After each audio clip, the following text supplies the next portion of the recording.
The Art of Flocking, Cultural Stewardship in the Parks, is a collaboration between the Chicago Park District, the Terra Foundation for American Art, Art Design Chicago Initiative.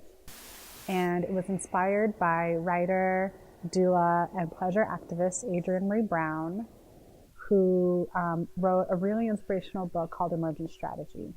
This idea of artists and organizers working as a flock, the idea of really listening deeply to nature, really building on concepts of biomimicry and speculative fiction, learning from the lessons of Octavia Butler. These are all really foundational in Adrienne Maree Brown's Emergent Strategy, and they inspired this project. The Art of Flocking specifically talks about birds and talks about how birds flock together. But then also, like, if there's a change of wind, you're going in a different direction and one bird will take over, so that there's not one leader, that it changes, the leadership changes depending on which direction you're going in the wind. And so the Art of Flocking is a combination of those readings from Emergent Strategy. It was also a combination of different artists throughout Chicago, learning from them, listening to them. Artists like Hector Duarte, a Pilsen-based muralist and public artist. The artist collective Sapphire and Crystals, which is Chicago's first and longest standing Black women's artist collective, founded by Marva Lee Pitchford Jolly and Felicia Grant Preston in 1986. Our summer began at the Southside Community Arts Center, where our teaching artists and facilitators had a chance to meet members from Sapphire and Crystals, both as part of a panel and as part of individual interviews, as part of a gathering, which was a day-long celebration of art, music, and culture that was hosted at the Southside Community Arts Center. Sapphire and Crystals is a gathering of Black women's voices, Black women's ideas, Black women's talents. Sapphire and Crystals was the first show that I had in a gallery space. So that, I was just, totally excited and pumped up. And the first one in 1987 was right here in the Southside Community Arts Center. But as more people came on and it grew, it became not just Sapphire and Crystals, the exhibition, but Sapphire and Crystals, the group. It was one of the rare opportunities, really, for African American women artists to have an opportunity and a venue to exhibit. A lot of us as women had similar issues with accessibility, and even, quite frankly, the idea of putting a show on solo, for example, is pretty overwhelming. So when you can come together with a dozen other people and we can share responsibilities. I mean, we produced catalogs, I think, for each show, which was a lot of work. Thank you, Juarez. Really, exactly. But those are important documents to have, and those are important opportunities for us to speak about our own narrative. I can remember some of the wonderful meetings that we would have at Marva's, either up in the condo or downstairs in her studio. But the kind of support that we gave each other was just, in my opinion, phenomenal. Marva Jolly was kind of our founding mother in Sapphire and Crystals. She's a sapphire and we were the crystals. Felicia Grant Preston and her brought a number of women together to discuss this as a collective and what we could do. Me in particular, I felt I was the real rookie of the group, and I just felt a lot of love and support that I probably would not have developed as an artist had it not been for Sapphire and Crystals. We need Black women, and you need Black women artists. If you look back at our history as a city, Black people have been a very strong vein in our creative history. If you look at the whole history of WPA and the Southside Community Arts Center, it's been a good chunk of our contemporary and modern history in Chicago has a very strong African American component. And we really can't afford to lose any part of our creative history. And especially this one here, that even though it's not codified as a brick and mortar institution, it's still very much a virtual institution where young artists are still like, well, how can I join? How can I be a part of this? And to not have it there creates this sort of misguided notion that maybe we did not have a culture. And for us to have survived for 30 years means that we have, not just us as a collective, but Black women artists in general. I think that as a teaching artist, it was really important to meet the artists that we were talking about. I feel like Sapphire and Crystals was sort of like this collective that acted as their like own sort of flock that depended on one another in order to like survive like in the art world. And they do a lot of work to do with like ancestry, history, ritual, themes surrounding that, and community togetherness. Those elements of being in community and with one another, we're all woven in together, and we're a huge part of the way that we design the curriculum. The experience for me has been just really kind of confirming that art is a solution, art is a way to bring people together. And doing the kind of art flocking and green leadership with their own confidence to do things, to create art or to register to vote or to make something happen in the community is kind of what everybody needs to be learning, so that ownership is felt by a new generation to this place.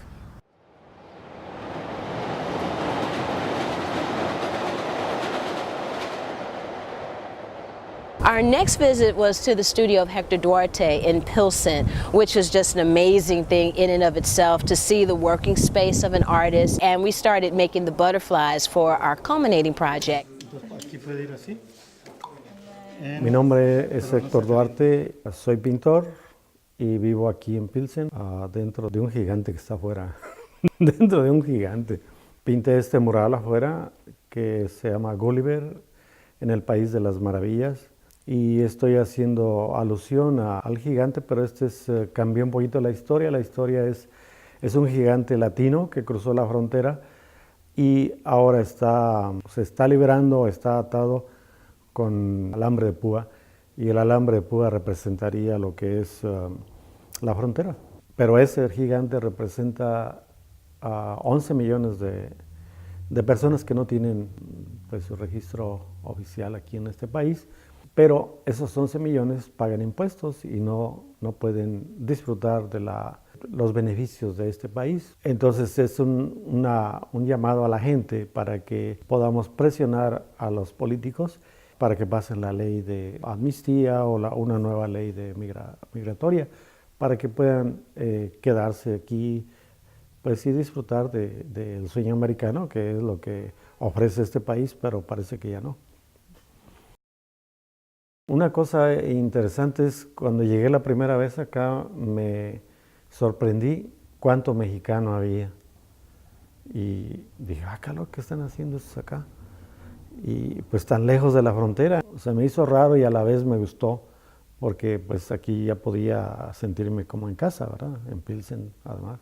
Al ver toda esa referencia de tantos mexicanos tan lejos de México, y después me di cuenta, aprendí que había unas mariposas que iban de Canadá hasta Michoacán. Dijo, pues es mi estado, ¿qué pasó? ¿Por qué yo no sabía eso? Nadie sabía en realidad. Fue un canadiense, un profesor canadiense que descubrió eso y les siguió el rastro y fueron a dar hasta Michoacán. A partir de eso empecé a relacionarlo con la migración de los mexicanos, de michoacanos, hasta aquí. Y esa fue la primera conexión que hice, de que las mariposas son migrantes y nosotros también, pero ellas van y vienen y nosotros ya no regresamos. Aquí me di cuenta que lo que había dejado en México, la cultura, porque aquí todo es diferente. A las nuevas generaciones trato de mostrarles, de enseñarles algo de México, porque muchos pues nacieron acá y ni español hablan, entonces les trato de inculcar y decirles, si tú conoces tu cultura, tú puedes aprender de tus raíces y a la vez mejorar en el futuro. Puedes crear una cultura nueva y tomar lo mejor de la cultura mexicana y lo mejor de la cultura de aquí, de este país. Cada quien puede rehacer su cultura dentro de esta ciudad. Y si no se hiciera así, otra vez quedaríamos asimilados y perderíamos de dónde venimos. Y la memoria se perdería. Por eso es importante ir en contra de la globalización, pues en todos los aspectos, porque nos hacen olvidar nuestras tradiciones, olvidar nuestra forma de vivir de cada quien, de cada tradición, y así no la pasamos a los niños, a los jóvenes. Y necesitamos que siga vivo esa llama para que no se pierda la memoria cultural. Si uno no conoce de dónde viene, no podría uno hacer ningún cambio, porque estamos metidos, inmersos en esta forma de vivir y no vemos para los lados, no vemos para atrás. Esta cultura no tiene historia, entonces tenemos que cambiar eso, tenemos que regresar y eso es parte de la médula del futuro. Si no, nada va a pasar y vamos a seguir repitiendo, como digo, los errores del pasado. The way that I was able to sort of like see this work firsthand and hear Hector Duarte in his studio talk about his own work, his paintings, I sort of realized that it's all about like our own human experiences and how we're able to pass those on, like by teaching a skill, like by creating art together. I've learned a lot working with young people in the city of Chicago on making art. I realized it's a very resilient city. It's a city where young people are oftentimes summarized and put into categories and boxes, and art allows for them to begin that lifelong journey of self-definition and finding out their talents and their abilities. And hopefully what Azucena and myself have been trying to share with the young people here is providing some sort of good for them and providing them with an opportunity for growth and learning more about who they are and what they can accomplish. What do we kind of think about when we see butterflies? Do they make us feel happy, sad? Happy because they're beautiful. Happy because they're beautiful. Youth just love making art. They love exploring with the material. They love learning about the artists we're introducing them to, especially because, you know, at school they learn a lot about typical artists like Picasso, Van Gogh, but they never, you know, sometimes they don't get the opportunity to learn about Chicago-based artists. So it's really nice just giving them this artwork that comes from, you know, people that are from here, from Chicago, especially people of color, because I feel that youth need to learn about, you know, art doesn't just come from one person, it comes from many different cultures. One artist that I got to meet through Young Cultural Stewards was Hector Duarte, and I kind of really liked meeting him because I'm Mexican, he's Mexican, he was from that background, and his murals have so much of a story behind them, which is really nice to see that artists really care about what they bring to the world. And it's amazing to see how when he tells the story of how he came and what inspires him, it like really touched my heart because it's like the power of art, I guess you could say. As an artist, as a creative, you need to have a variety of different experiences to fill your creative well. And even in developing as an artist, it's important for you to see your forebears, to see your elders, to see models of success that are doing the same sorts of things that you might like to do. For the past 6 weeks, we have been doing a lot of art and like opening up to one another, and we've been focusing on butterflies. So the first to second week we're focusing on the egg of the butterfly. Once we're like an egg, we're kind of protected, and like when we get a caliper, we get to like roam around, and the cocoon is like when we really like focus on ourselves and like close up. But then once we come out, it's like a butterfly, and you could see how we have changed. There's elements of the butterfly and it connecting back to the themes of the art of flocking and nature. I think it's really profound because it really is relating it to the idea of complete transformation. I think that it's important to talk about power and transformation in these communities because so many times it feels like we don't have power and we don't have control over the things that happen in our surroundings, and we're trying to, I guess, plant the seed that one, we do have power and we can use art as a form of, like as a tool, that we can change our communities ourselves, that one can change ourselves, that we're the ones that we've been waiting for. We don't need anybody else.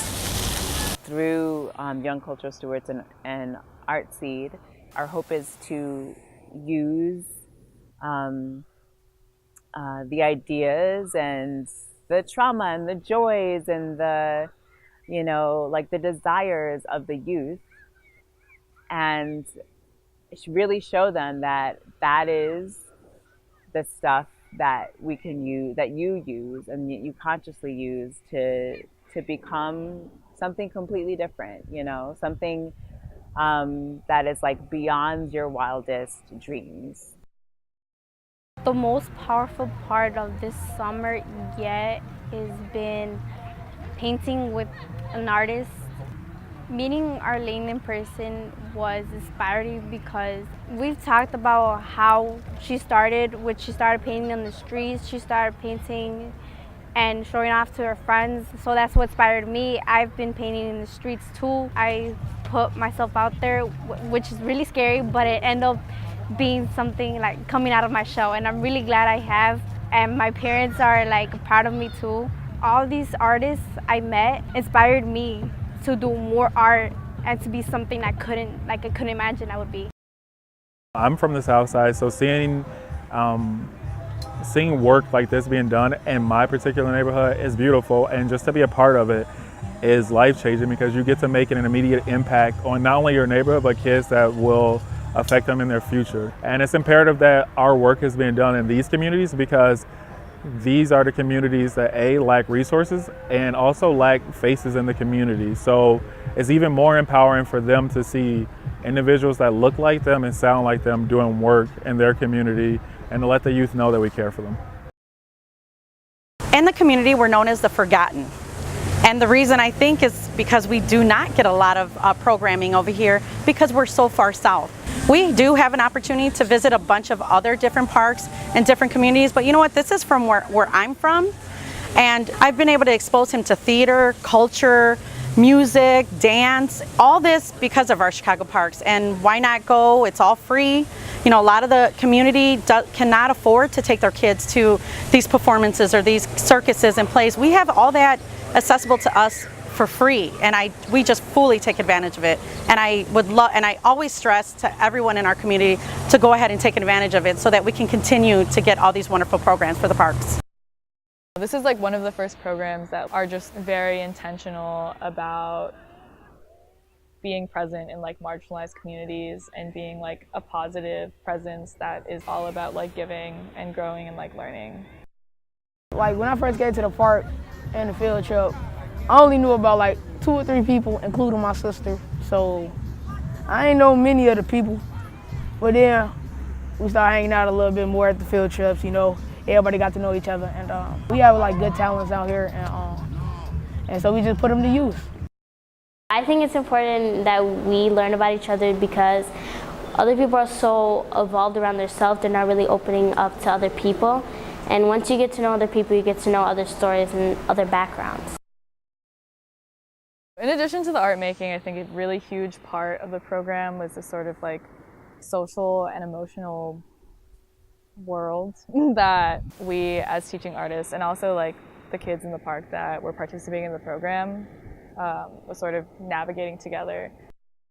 Here you're learning to take out your emotions, you're learning to be friends, have family, just rely on other people. We have all these conversations about friends and where we come from, and like we all just kind of listen and we all just bond together. It's more than painting because you build friendships, families, and you could fall on that when you're like down deep and you need to come up to the clouds. Like there are people that you can talk to here that just helps you through anything. This program really helps people learn what they're made of and learn what others are made of, and it kind of brings peace in one environment. And if you can do that in one environment, then you can do that in one community, which is really cool.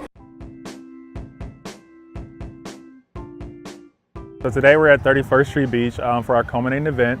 I'm from Artsy, there's Young Cultural Stewards, and we all came together for our culminating event. We brought some of the work that we made over the summer.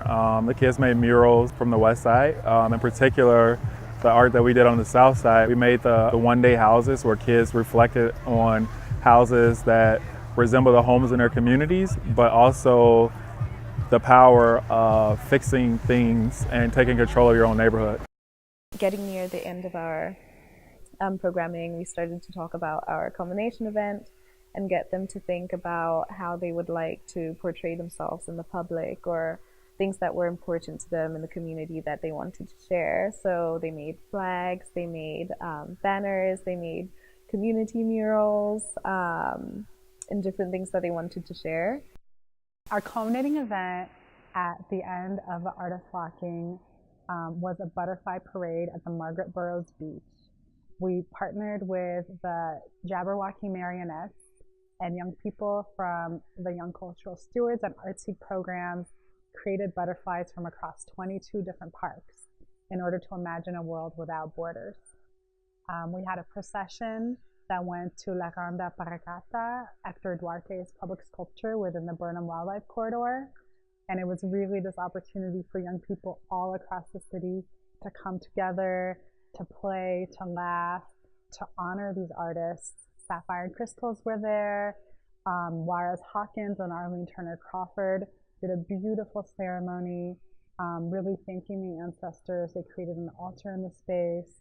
Hector Duarte talked about the significance of Paracata and the migration of the monarch butterfly from North America to Mexico.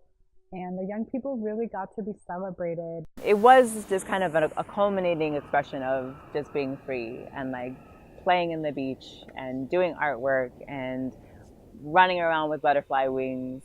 And so it was, I think, probably over most of the things that I experienced over the summer.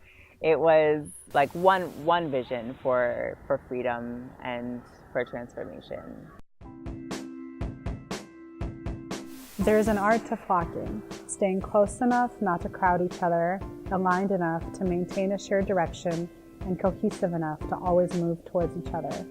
Adrienne Maree Brown.